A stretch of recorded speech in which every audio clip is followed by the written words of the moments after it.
Rise Career Exploration is financially supported by listeners like you. Every dollar helps towards future podcast episodes. Click on the link in the show notes or visit us at risecareer.org today. Thank you for your support. Enjoy the show. And remember, together we rise. 4,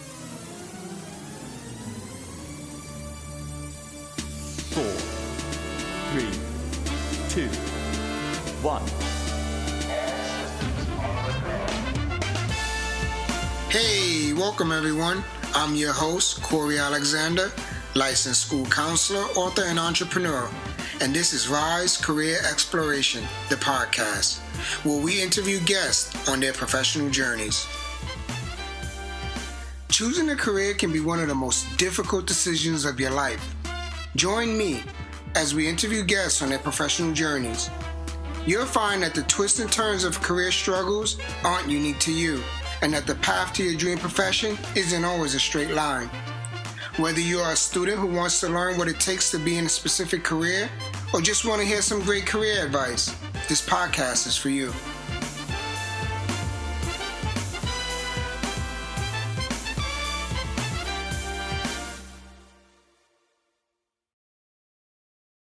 Our guest has been in movies with the likes of Zoe Saldana, Jeffrey Wright, Mark Wahlberg, and the Spike Lee directed Red Hook Summer.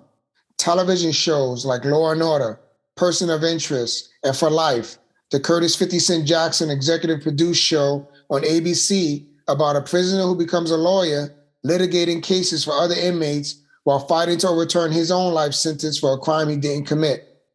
Turron has performed in theater as an actor, director, and writer, as well as commercials for Diet Pepsi, Apple, McDonald's, DirecTV, and more. Welcome, Turron, and thank you for taking the time out of your busy schedule to share your journey with us as an actor.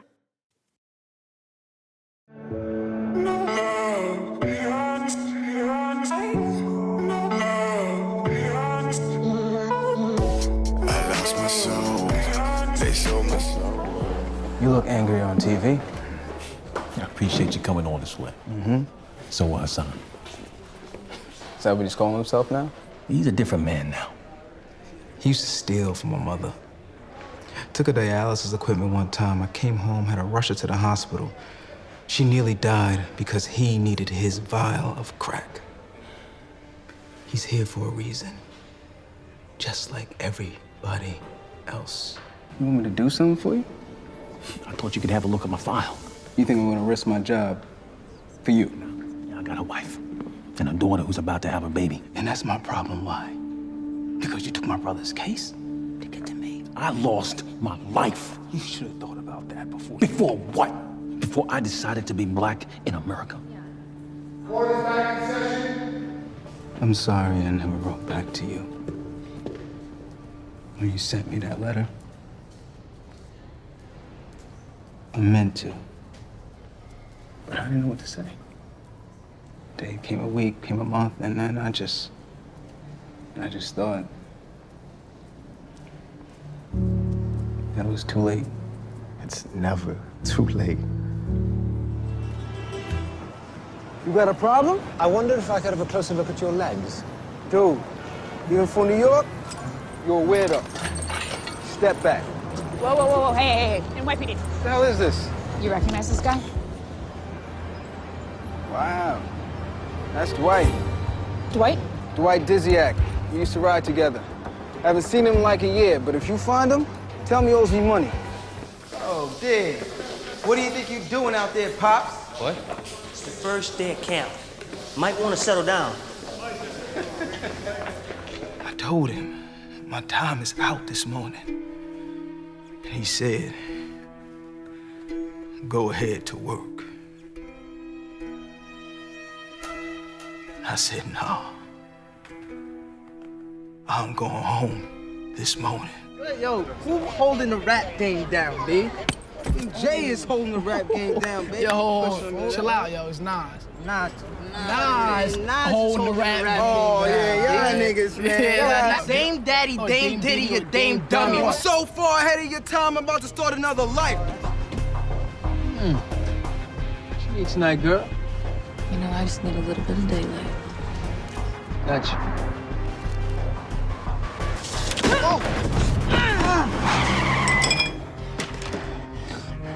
You done this before?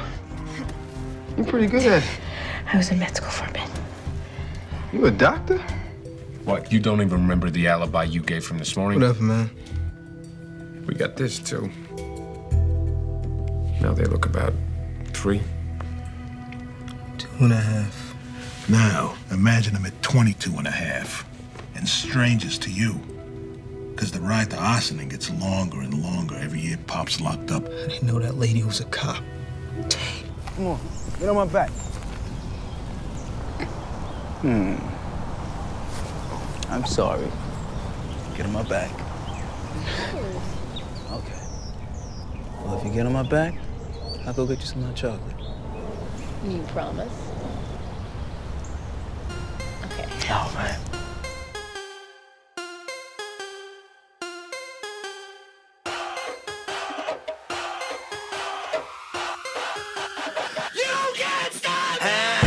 Can't stop, won't stop. Where the bricks at? I give him that. So, our first 3 questions are from students from School 2 in Paterson, New Jersey.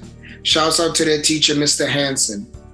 So, question number 1 is from Delaney Santion, and her question is, when did you realize first that you wanted to be an actor? Okay.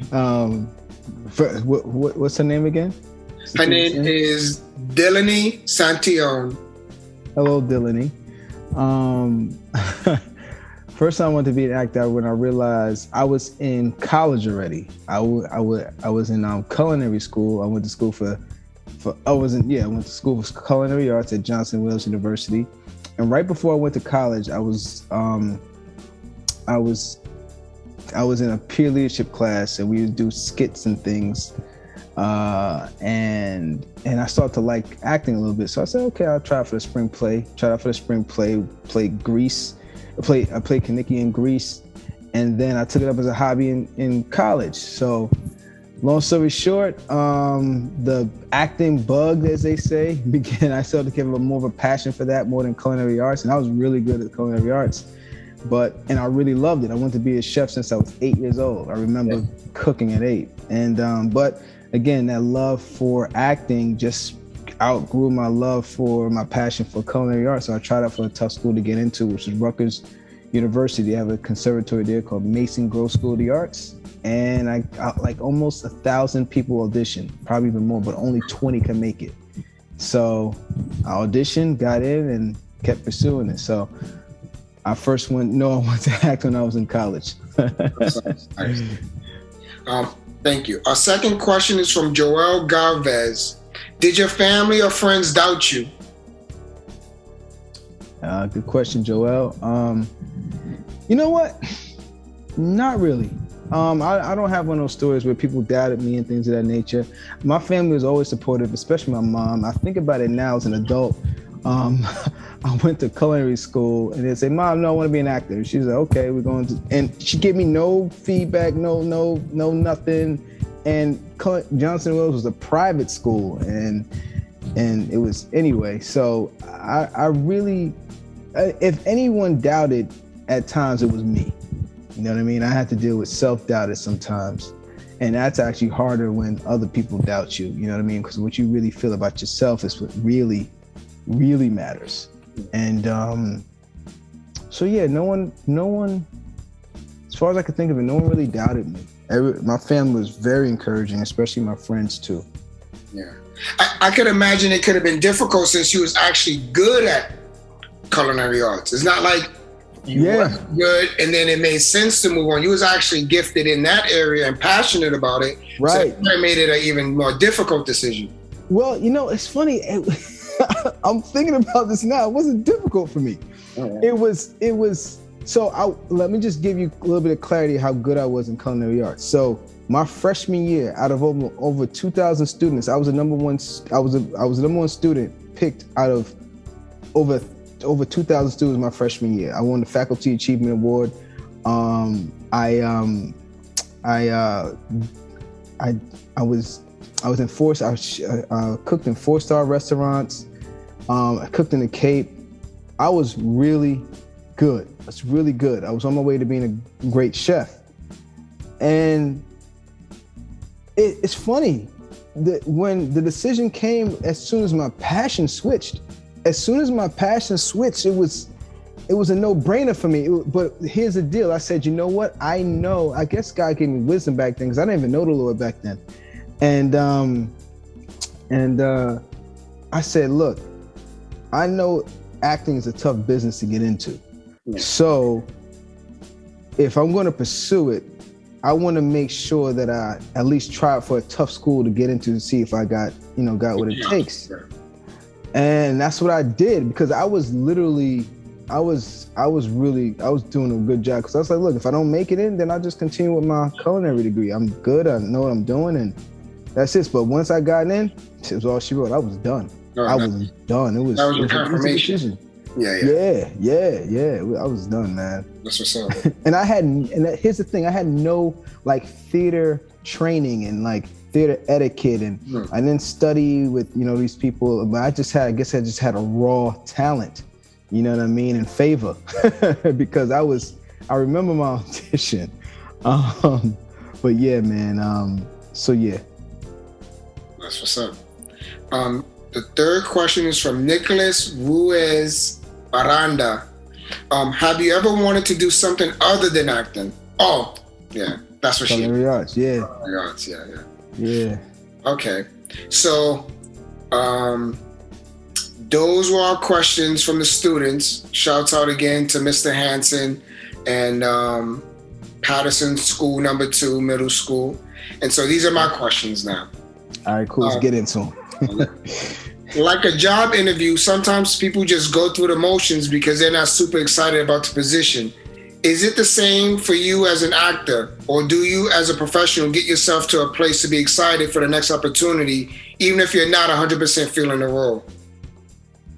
So if I'm going to audition for it, I definitely want to be 100% for the opportunity. Not to say that I don't have those times where I'm like, okay, yeah, I get an audition. Sometimes I'm guilty of taking things for granted.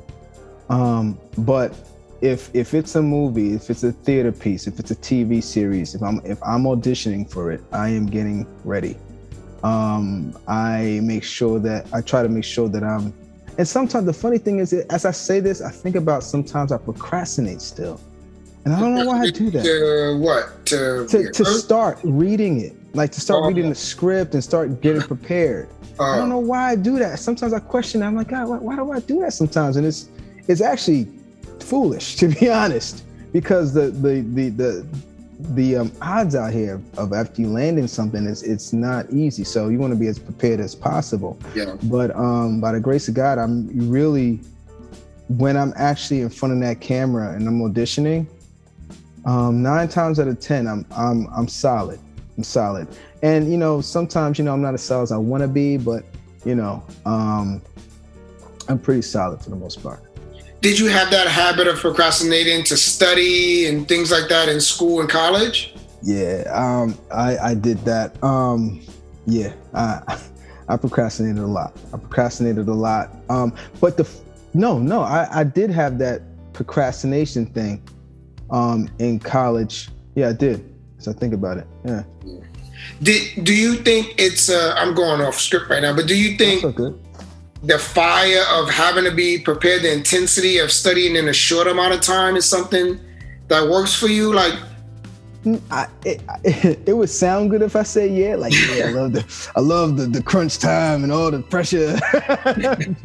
but no, it's I would love to be able to take my time and let me get it. It's not that I procrastinate all the time. So I'm just saying, like, there are times where I do procrastinate, but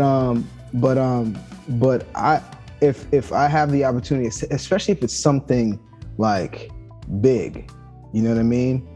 I love to prepare. But here's the funny thing. The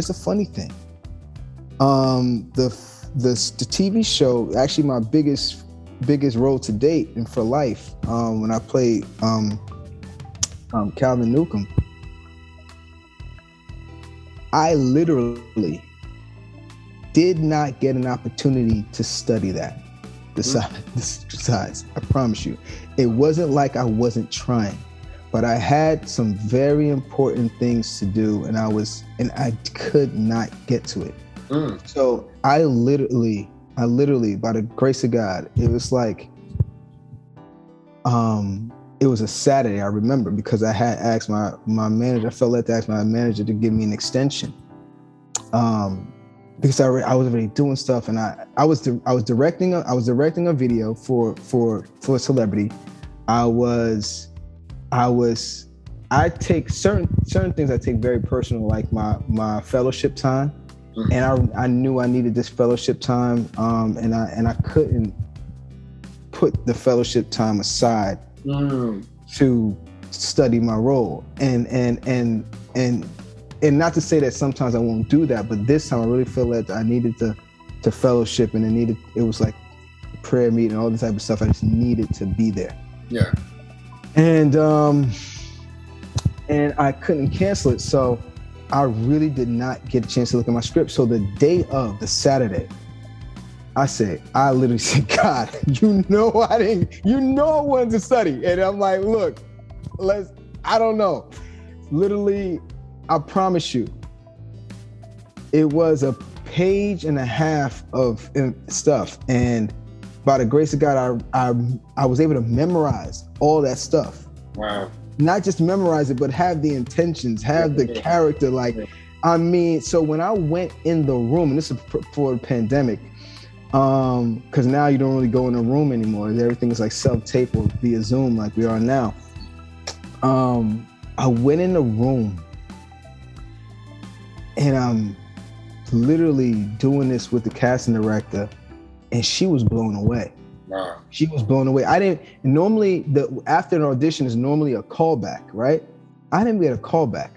I just got contacted by my manager maybe a week later or two. I forget how long it was. And normally I just forget about auditions. I forget about them because you're like, oh, I hope I get it. And you just get hopes up, you don't get a lot. Because 9 times out of 10, you're not going to get, you're going to do a whole bunch before you actually book. So I've learned to just forget about it. I literally forgot about it. I get a text during a church service, and I'm seeing all these dates and all this stuff. I'm like, what the heck is this? I'm like, yo. So I didn't get to study for the biggest role I've ever had in my life to date. So yeah. So sometimes we can overstudy and over put into things. Sometimes we can do that. I've done that, but yeah, man, sometimes it just clicks. Yeah. Right in there. What character did you connect with the most, and why thus far in your career? Okay. This was a play I did called Resurrection. It's a play written by a great, well-known playwright in the theater industry. His name is Daniel Beatty, and directed by a renowned director. His name is Oz Scott. And I traveled with that play, and even though it's called Resurrection, it wasn't like a Christian play. It was a straight play. And I played this character named Twan. His name was Antoine, and they call him Twan for short. And he dealt with a lot of self-doubt. He dealt with a lot of what's it called? A lot of struggles and having to overcome so many obstacles. Mm-hmm. And at that time in my life, I literally was dealing with so many similar things as my character, and I related to him like crazy because most of it wasn't the people outside. It was his self-doubt, it was his doubt and his fears, and I mean, playing that character every night was a reminder of that I can overcome, and I can be who God called me to be on this earth. Yeah. And but yeah, I connected with that character, and especially that time in my life. This was before I got married, and he just said, I want to be somebody. He's like, I'm gonna achieve my dreams. And I mean, that was a character I think I connected with the most thus far. Okay. that I could think about. Yeah. Yeah, cool. Have you been offered roles that you turned down, and if so, why? Yeah, I've been offered roles that I've had to turn down. Yeah, I've had to. And sometimes I even turn down the opportunity to go out and audition for it. There are a few reasons why. Some reasons is because the script is just isn't a good script. Some reasons are I may not have a feeling about the character, and I'm just like, nah, I don't want to display this character and portray this character. And some reasons because I've made decisions in my career that I don't actually use profanity in my roles. Mm-hmm. And I remember this one moment with, and I'm going to say the guy's name because I wanted to just let you know how big this thing was. It was Spike Lee. Did a film with Spike Lee, and this actually tells you how gracious Spike Lee is and how amazing a guy he is. So I met Spike at an event, and to exchange math, and he calls me. Like, I didn't think Spike Lee's gonna call me, so he calls me like a week later or something like that. And this is the day I left my phone at home. So I left my phone at home. I come back to a message saying, this is Spike Lee. Can you please call me back? I'm like, I'll listen to that message for like 5 minutes. Like, wait a minute. Nah, this ain't Spike Lee. So I call him, and he's like, yeah, can you come to Brooklyn? I want to talk to you about a role. I said, all right, great. So I go the next day for the role, for the meeting. It was a great meeting. And he's like, yo, okay, you got the role. I said, great. So he's telling me about the role. And I'm like, I'm listening to him talk to me, describing the character.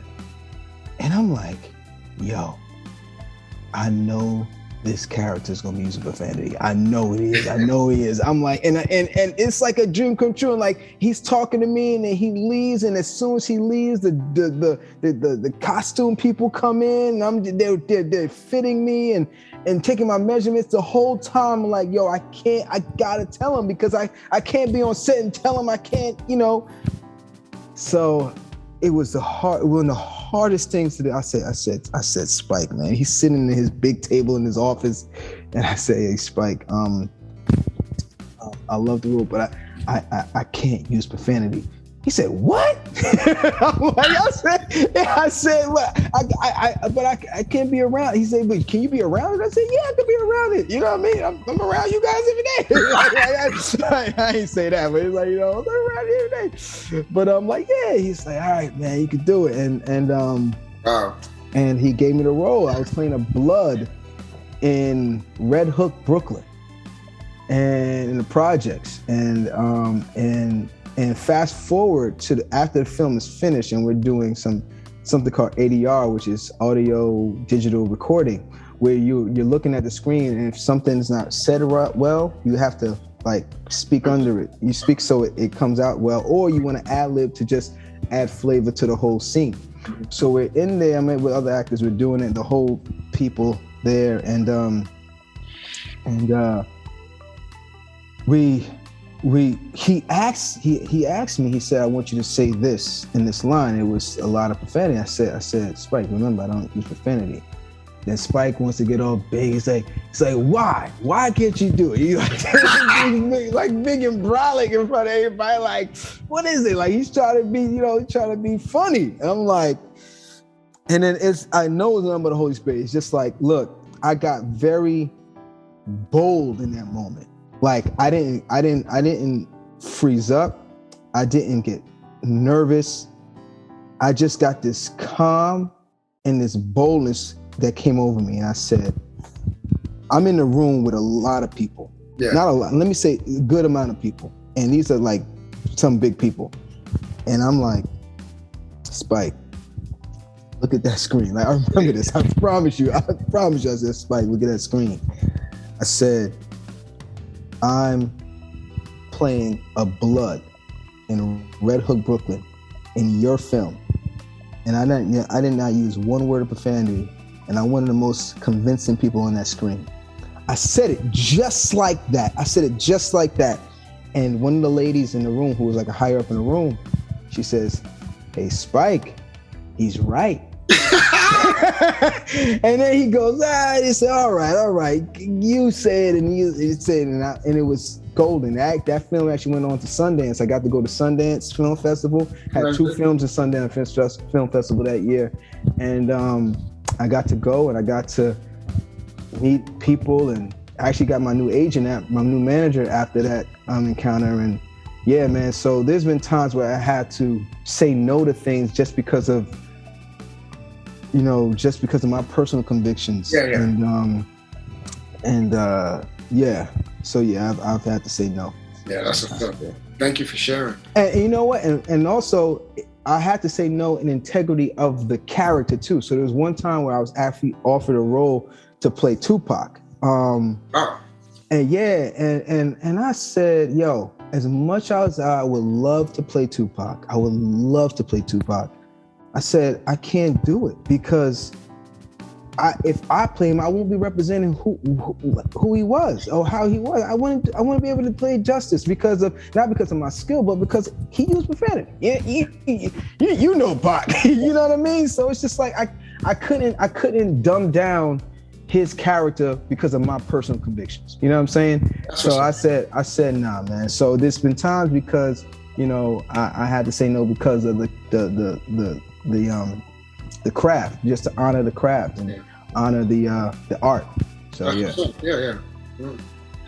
What's your opinion about being typecast? Because part of me is like, it's steady work, doing what you love, and then I say to myself, I can see how it's limiting to the artist.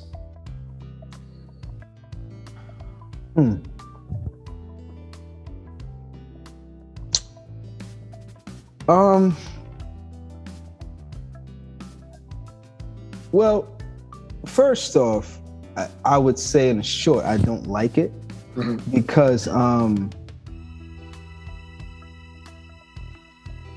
being cast by someone else's lens and limitations. You know what I'm saying? Their limitations, not mine. And it's up to me, honestly, to not allow that to happen. Now, there are times where I have to work, and the things that I've done by the grace of God are great. Honestly, I've done some great work, and there's some work I just don't let people see. Like, okay, yeah, don't come to this show. Don't come to this show. I'm just getting paid.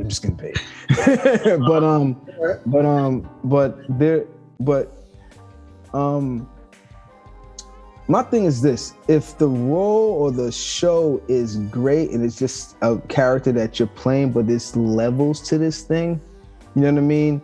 Then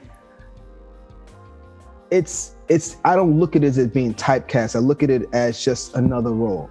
But if I begin to see a trend and I'm like, look, okay, I don't want them to see me in this light. Let's go for something else. That's when I would talk to my representation, like, look, let's shoot for something else. Like, I know I can do this and I don't want to be seen in this light. And actually, when you look at my reel, you can see there's a different number of different types of roles. Yeah. There are a good level of, those bad boy thug roles in there. And that's when I first started out.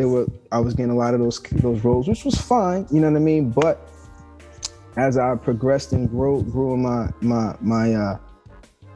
and plus, you know what? TV and film is actually a limitation to what people have seen me do. I've done a lot of theater. I've played Tuskegee Airmen. I've played, I can't remember. Like, I've played in Shakespeare. I've played Kings. You know what I mean? In Pericles. So it's just like, I've been able to do other things that are not necessarily on screen. So even though on screen I may be seen one way, I'm not being typecast per se because I'm also doing theater as well. Gotcha. And I'm playing different types of roles. So to me, I'm not just limiting I know my craft and my art is not limited to what people may see on the screen. You know what I mean? So yeah. So how do you put the theater in the reel? Like, is your show always recorded? You can't, right? They have to come see you. Yeah, you have to come see you. And the thing is this: there are ways. If your theater is professionally shot, then yeah. But you don't want to put, you don't put theater on a camera, man. Unless it's professionally shot. Unless it's specifically shot for camera. You know what I mean? Like, for instance, there's Hamilton is on Disney Plus right now. Yeah. You know what I mean? So, and it's amazing. And me, I'm like, yo, I could only imagine how great this thing was live. Yeah.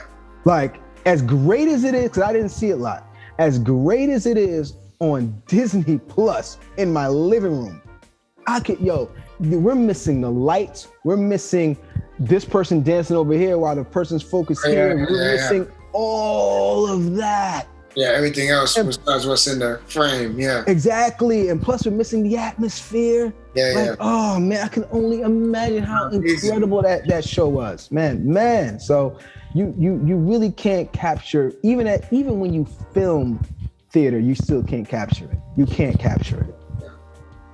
Yeah. What was your first gig and how did you go about getting it?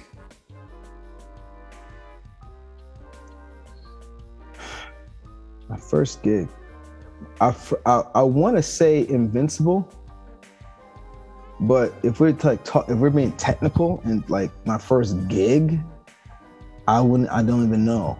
But my first gig out of college was Invincible, a football film that I did with Mark Wahlberg and Greg Kinnear. That was my first film out of college, and I had a manager, I had an agent, and I auditioned for the role, and by the grace of God, I got it, man. I was like a kid in a candy store. I was right out of school, playing football and acting. I mean, like, you couldn't tell me I wasn't about to be the next Denzel Washington. my head was so big. Oh my goodness! Imagine your first is a major Disney film. Disney film, blockbuster film, and actually it was number one on the whatever, I can't remember what it's called, Billboard charts, whatever it is. It was number one. It was number one in the movie theaters for I think a week or two. And I'm like, wow, you know what I mean? So, and matter of fact, when I went to the premiere, this was the first time I ever went to a premiere. I didn't know what to expect. You know what I mean? My mom is amazing, man. My mom is actually my number one supporter, and she rented me a limo. Me and my brother went to the premiere, and I get out the limousine, and I'm about to go out the red carpet. I get my tag, and I'm walking in, and I don't know what happened. They said, "Oh yeah, he's an actor. As soon as I said it, or someone else said it, I don't know. This is a while ago. Yo, cameras, lights, action. I was like, yo, I'm telling you, I'm just like, yo. So I'm just, standing cool, like taking the pictures, and I'm just like, it was phenomenal. That was out the gate. Wow. You know what I mean? That was my first film, my first gig. Are you good in football? Like, are you athletic? Yeah, I was athletic. I played football all throughout growing up. I played Pop Warner. I played in high school. And it's funny about that. It's funny you asked me that too, because I was actually better than I actually let on, because, talking about that character again, the most I relate to, that self-doubt. I dealt with a lot of self-doubt, and I could have been a way better football player than I was. Wow. Like really. I'm not saying NFL or nothing like that, but I'm saying I could have been I could have been so much better than I was. But I doubted myself, and I played small. It's like that. I think it's Marion Anderson's poem. You know what I'm talking about. Oh man, it's a light that shines. Who are you to place? Why am I forgetting the poem? Wow, is it Marian Anderson, right? Marian Wilson. What is your greatest fear? Our greatest fear is that we're not in that. That we're not. Yeah, that's famous. Yeah.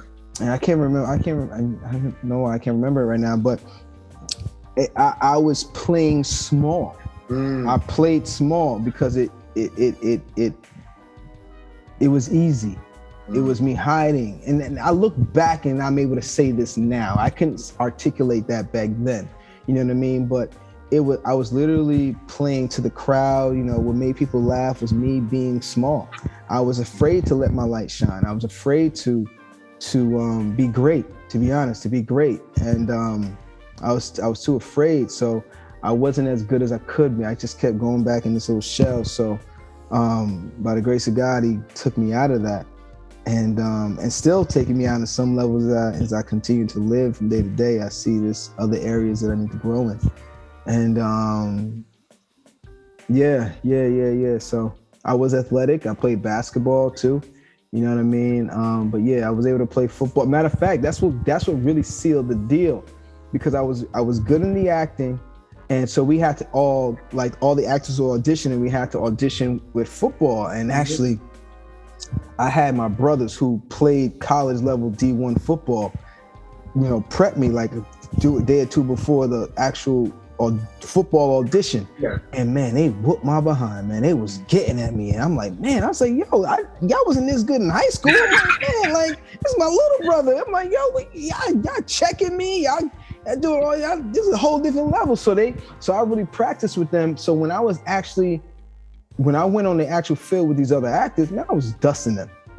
Like they couldn't see me, they couldn't hold me because they weren't as athletic. And plus I was training with D1 level people. Yeah. You know what I mean? My brothers.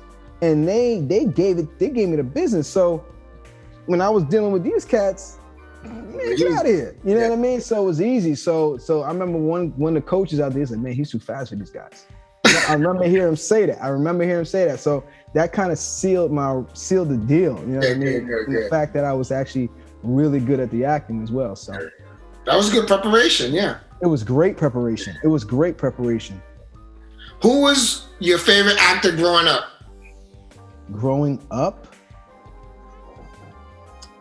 I really want to just say Denzel real quick, but I'm trying to think. You know who it was? It was Omar Epps. Oh yeah? That was my favorite actor. What role really was Juice, Higher Learning, Love and Basketball, you name it. In Too Deep. I used to follow Omar Epps, and plus the fact that everyone used to always say we looked alike. You know what I mean? Say, oh, you look like a young Omar Epps. I'm like, all right. And I always wanted to do a film with Omar Epps. I wanted him to be my older brother and all that type of stuff. You know what I mean? Well, I actually want someone else to play my brother now. Oh. Yeah, but I used to be a diehard Omar Epps fan. I used to love every film he was in. Man. Yeah. Cool. There seems to be so many moving parts in show business. The agents, the actors, their schedules, the writers, director, studio head, etc. It's a big team that has to work together. At its core, what are the top 3 elements to a successful show/movie?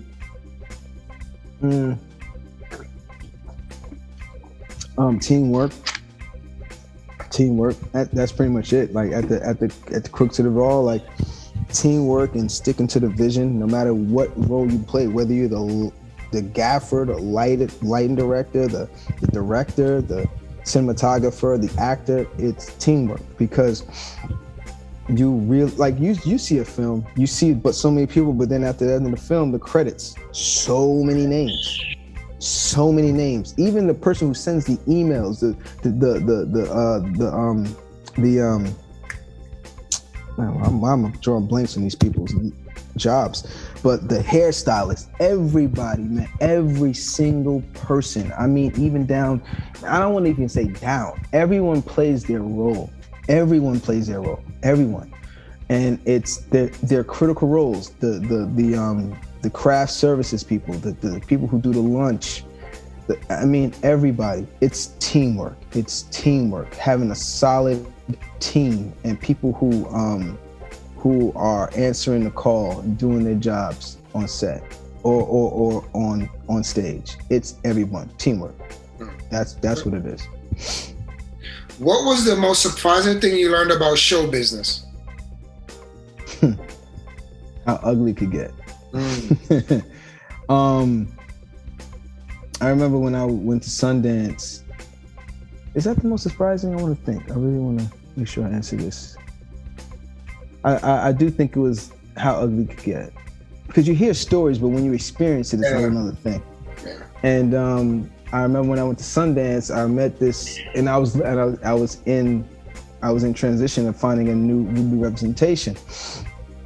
And I was sitting down, eating and everything, and one of the managers, one of the actors had his manager with him, and we were talking, and we had a great conversation. He liked me, gave me his card. He said, call him when I get back. I took him at his word. I get back to New York, I call him, and he act like he didn't know me. The way he spoke to me on the phone was so disrespectful. I was hurt. And actually, at that time, I was writing an album at that time, and there was this one song, I think it's called "Free Me." It was one song I was writing, and it was so hard for me to write, I couldn't get it. When I experienced that pain and that rejection and that just straight disloyalty, it hurt me so much, and it made me angry. It literally gave me what I needed to finish that song. Yeah. And I was like, wow. But yeah, it was, and honestly, I experienced that on such a small level. It wasn't even a big level of, how shady and crazy the industry can be. So I think that was on a small scale. So I can only imagine, what people have gone through and what people still go through in this industry. So it's the cutthroatness and just how, separated the businesses from the art. Yeah, so. Good. What's it like on a TV and movie set? What are similarities and differences? Well, movie and TV set, same thing, pretty much. Oh, same thing. There's no difference really that I've experienced. You know what I mean? Sometimes TV, they have more people involved because it's like a network. But then again, when you're on a big budget film, there's just as many people there and just as many people involved as there is on the TV set. Okay. You know what I mean? So, and you know what? Also, and this is just my experience. You know what I mean? I have but so limited experience. On TV shows, you could be in an actual studio. I've never been in a studio film. You know what I mean?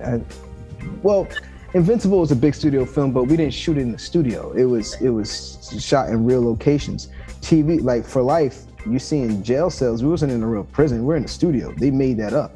You know what I mean? That's all fake. That's all in the studio. So that's been my experience. You know what I mean? But I'm pretty sure like in LA, they have these whole lots where they do films and they're in the studios and things of that nature. But again, I have not experienced that. But basically, it's the same thing. It's the same thing. You got a camera, you got people shooting at you. Well, let me not say that. People are filming. People are filming. Yeah. What's your ideal career path? Being a regular on a successful television show, exclusively movies, stage, or a blend of? Well, I would definitely say a blend of. I don't want to leave theater. I love theater. I also don't want to leave film and TV. Being a season regular for me is not necessarily a goal or something I really desire to do. If I had to pick, I would do more film. I would be more film and theater. I would do more film and theater. I would do TV, but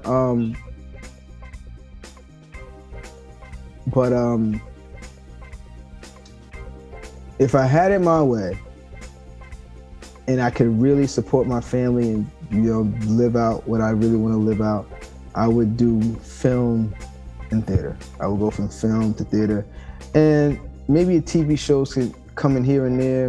Maybe I can be, I don't know, but I think I would like to do more film than TV. TV, you know, being a season regular or recurring, something like that is great, especially when it's a good, like I really pushed to be in This Is Us. I really wanted to be in This Is Us, this TV series. It doesn't look like I'm going to be able to get in it, but if I was a season regular on that, I wouldn't be mad. Yeah, I would not be mad. That's when I learned so much from that show. I mean, I've made life decisions based on that show, like literally. And you still trying to get on it, or it's? I've kind of given up. Chance, but I've given up. This is the last season, and they're already on episode 6, and I don't want to talk about it. I'm so upset.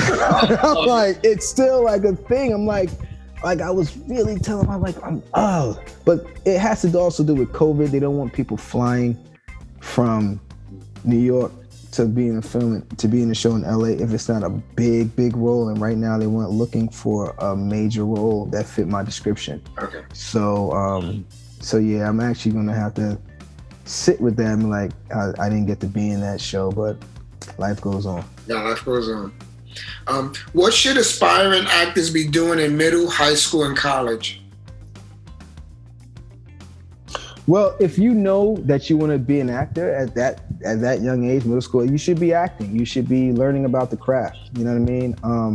For instance, like when I was a chef, I was in culinary classes. I was in cooking classes in middle school and high school, and I was learning about cooking. I was cooking at home. I was doing it all the time. So if you know what you want to do at a young age, you should be doing it. And that's one thing I teach acting too. I was at Cicely Tyson school in East Orange, and I just was teaching them. I asked them, I said, what do you want to do in life? I specifically asked students and young people what they want to do in life. I never asked them what they want to do when they grow up, because I believe that's a limitation.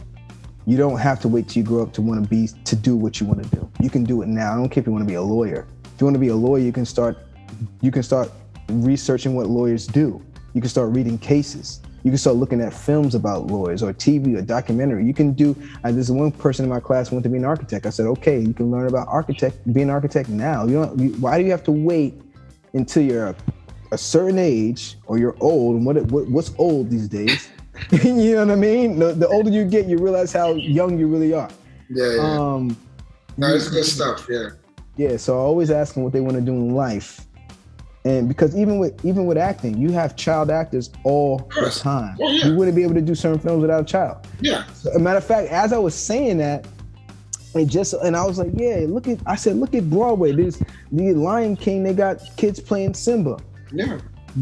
And little did I know that for 3 years, this young man who's a teenager, who's a high school student now, played Simba on Broadway when he was from ages 9 through 12. I said, get out of here. I said, and I was like, look at that. Like, I didn't even know that. I was like, look at that. I'm like, so look, point. That's my point. There it is. We're gonna go home now. Let's go. Yeah, that's amazing. Yeah, so just start doing it now. No, that's great.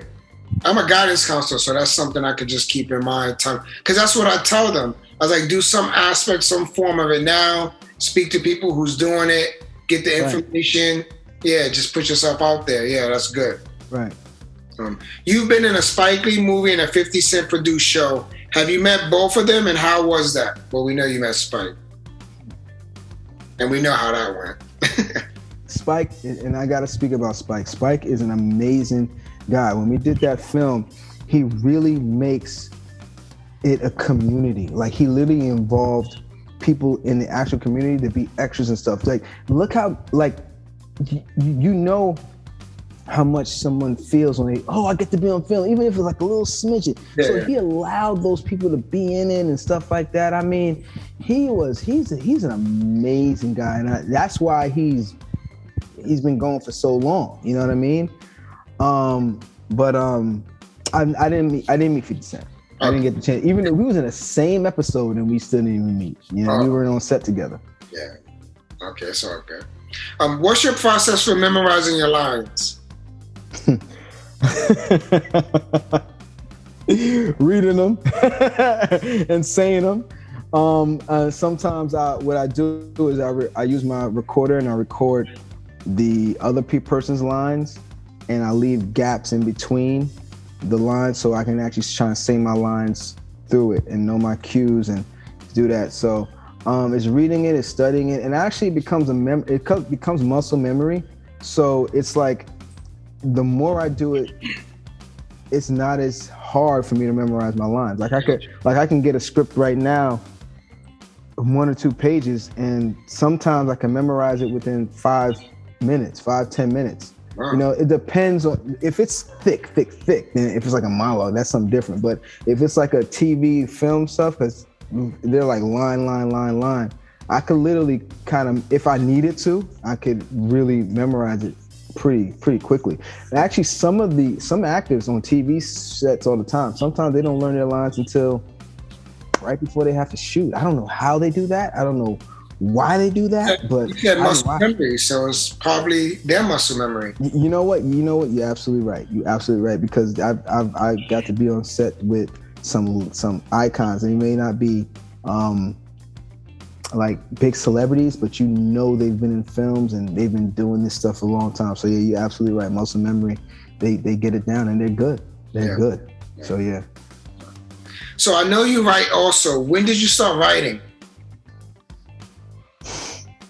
I actually started writing, I think, when I was doing that play Resurrection. I started to write. I haven't written like a lot of TV film stuff, but I've written a lot of poetry and songs.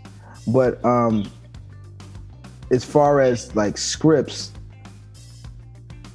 probably when I was doing that show Resurrection, I started years ago, and it's still a journey. I don't write as much, but I do write. So, do you have plans for the poetry and for the songs? I did have plans for that. Well, no, I still do have plans for certain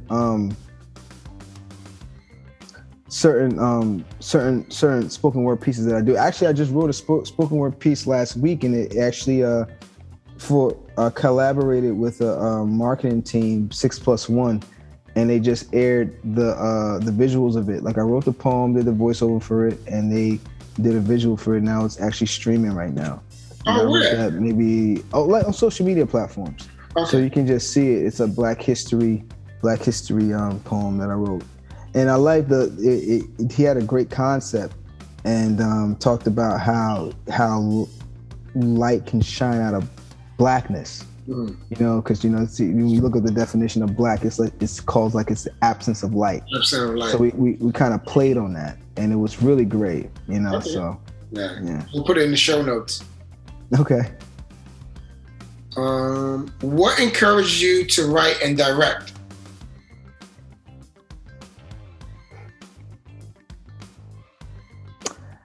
Well, those are two different things. I believe God inspired me to write.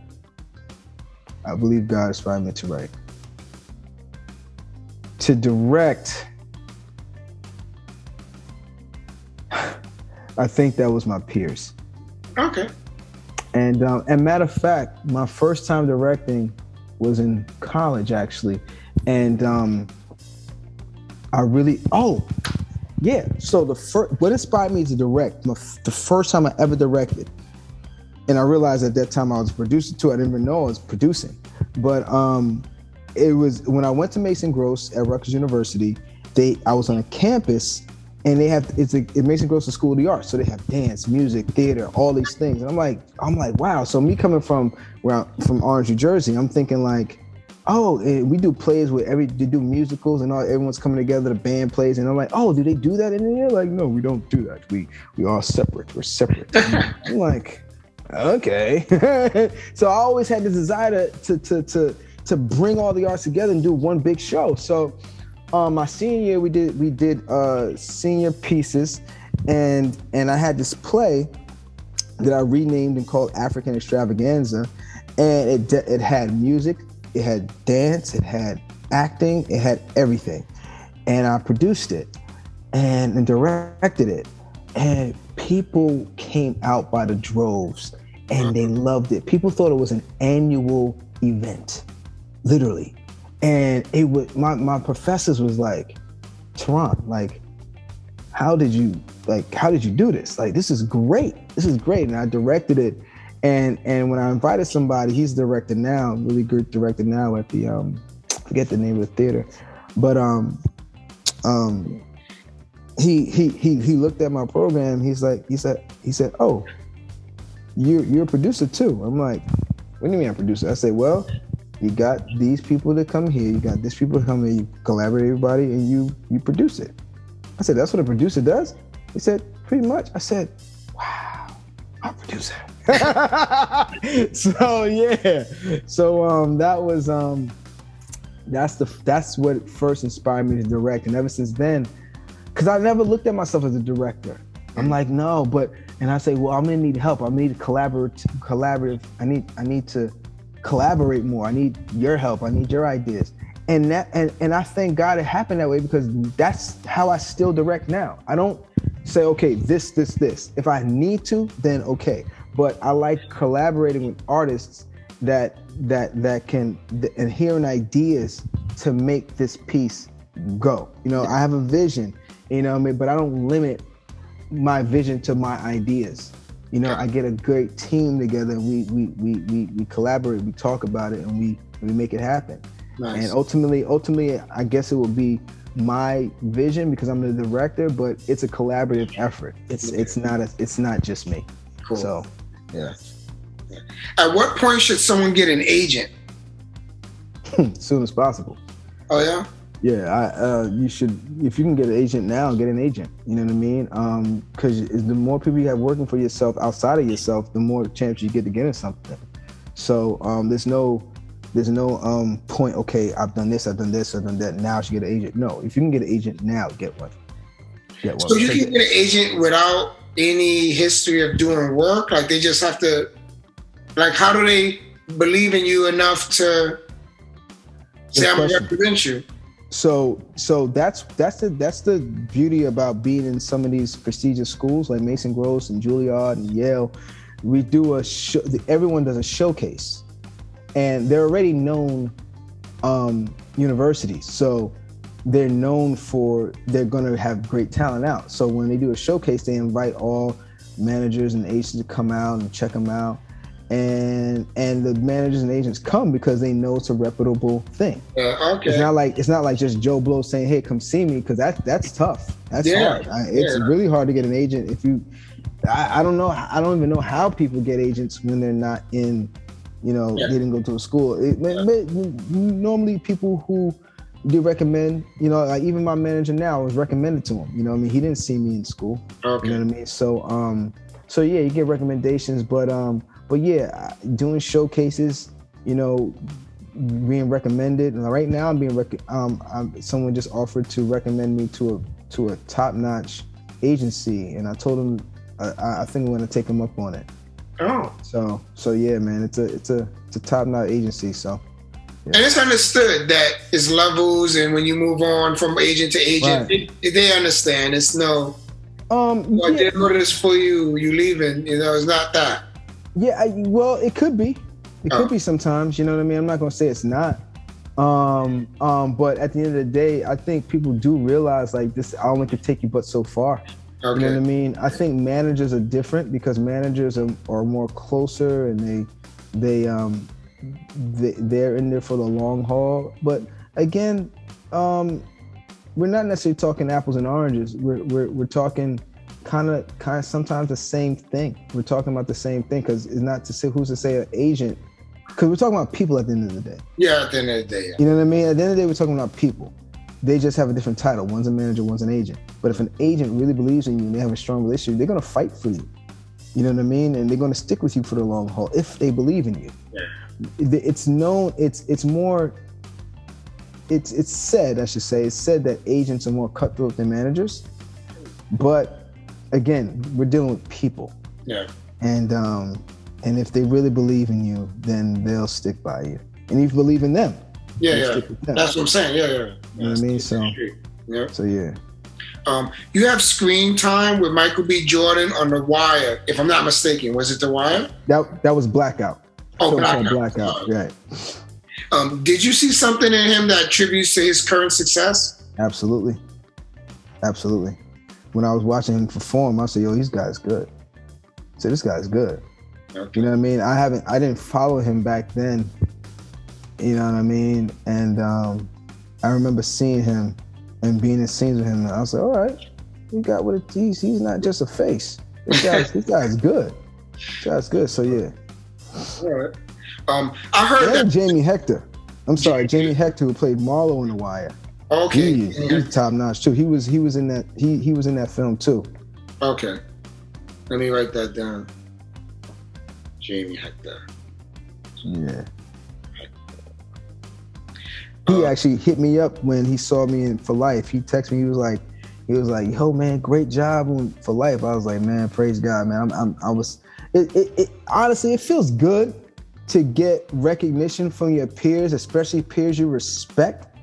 It feels good. I can imagine. Not even gonna front, man. Not even gonna front. Like this one story, real quick. Before For Life came out on TV, it gets viewed by critics and stuff like that. So one of my castmates hit me up and said, "Yo, we got this and he said NYT did tweeted about us or said something about us." I'm like, "Okay, cool." And NYT, I'm just like, all right. I thought it was just some little paper or something like that, some little magazine. I didn't think nothing of it.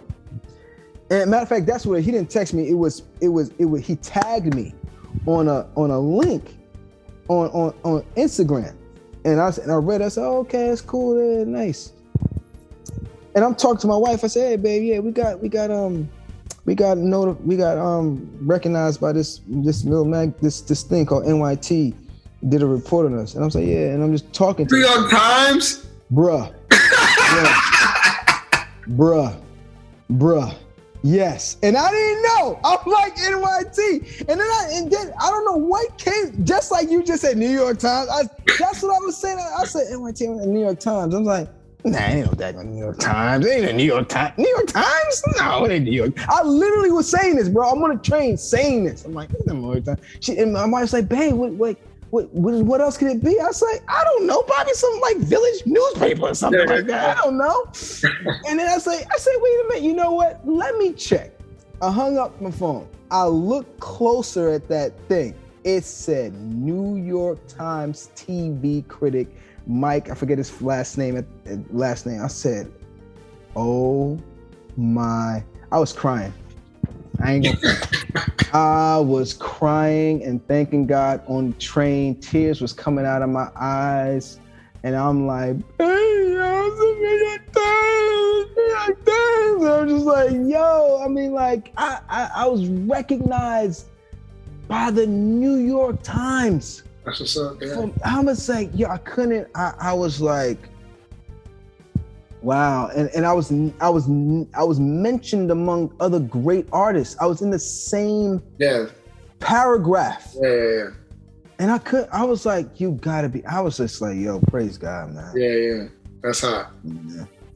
So I've heard that Samuel Jackson, Wesley Snipes, and Denzel Washington were friends and supporters of each other before they made it big. Do you have some buddies that find themselves at the same auditions and keep each other encouraged? Oh yeah. I was at auditions with Chadwick Boseman. Before he was in 42. Oh. I remember seeing the camera, and I'm like, oh, matter of fact, I'm friends with Susan Kelechi Watson. She plays Rebecca in This Is Us. Oh, okay. Like, I mean, she was in Blackout with me. We were in Blackout together. So yeah, man, I definitely see and friends with people who are, this guy named Ruffin Prentice, man. I mean, he's doing his thing right now. It won't be long before he's a household name. I mean, like, matter of fact, I went to school with Sebastian Stan. Sebastian was my classmate and he's the Winter Soldier in the Marvel films. You know what I mean? Oh. Yeah, Tom Pelfrey. I mean, yeah, I definitely have friends in a small group, people who are together, who are making a name for themselves now. Yeah, that's cool. Yeah. What advice do you have for our listeners that I didn't cover?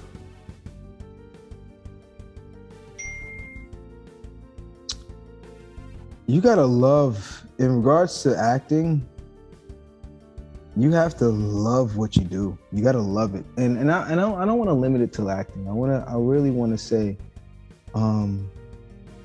you gotta really want it.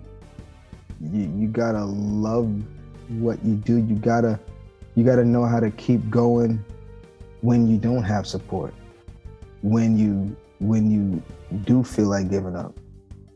You need to understand your values. You don't want to ever sell yourself for any type of gain. You don't want to lose your self-respect and your dignity. And yeah, you just may get it if you do that.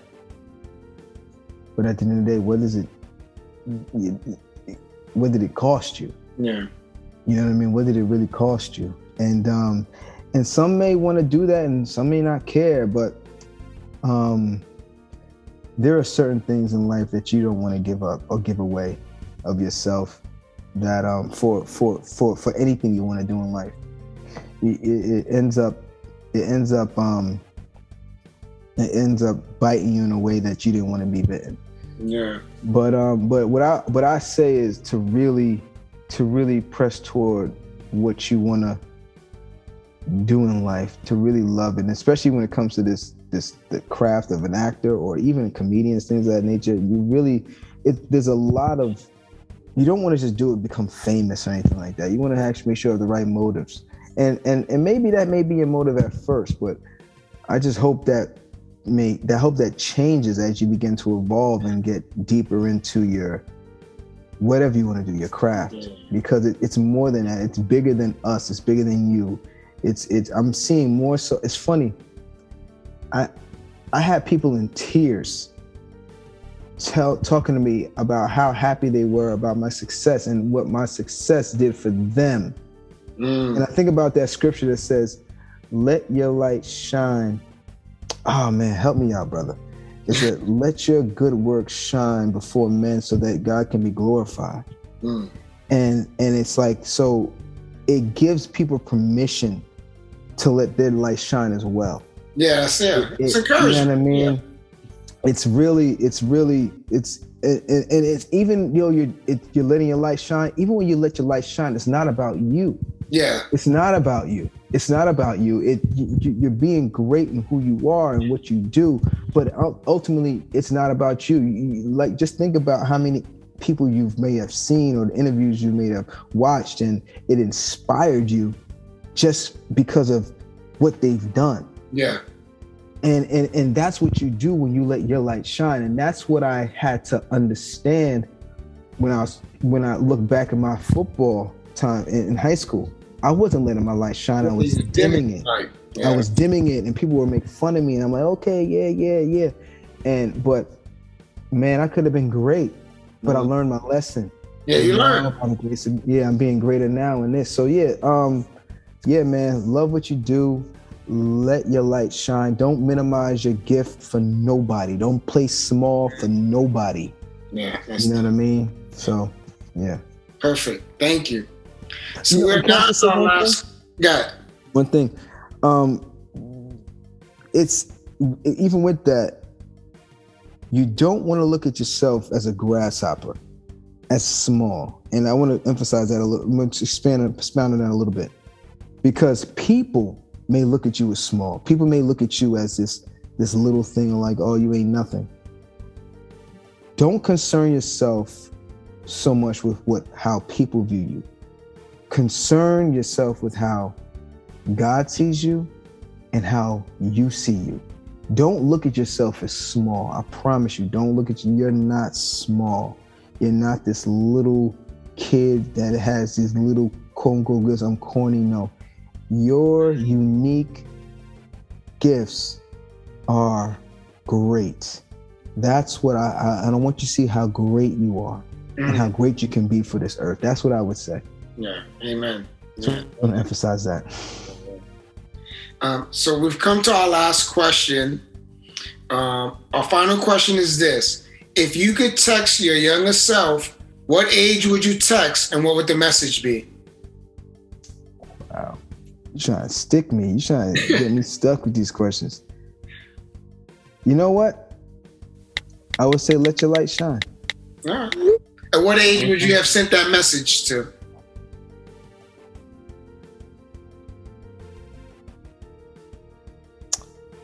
Probably as a teenager in high school, probably around 14, 15. Oh, 14. Around that age. Okay. I probably would have said that.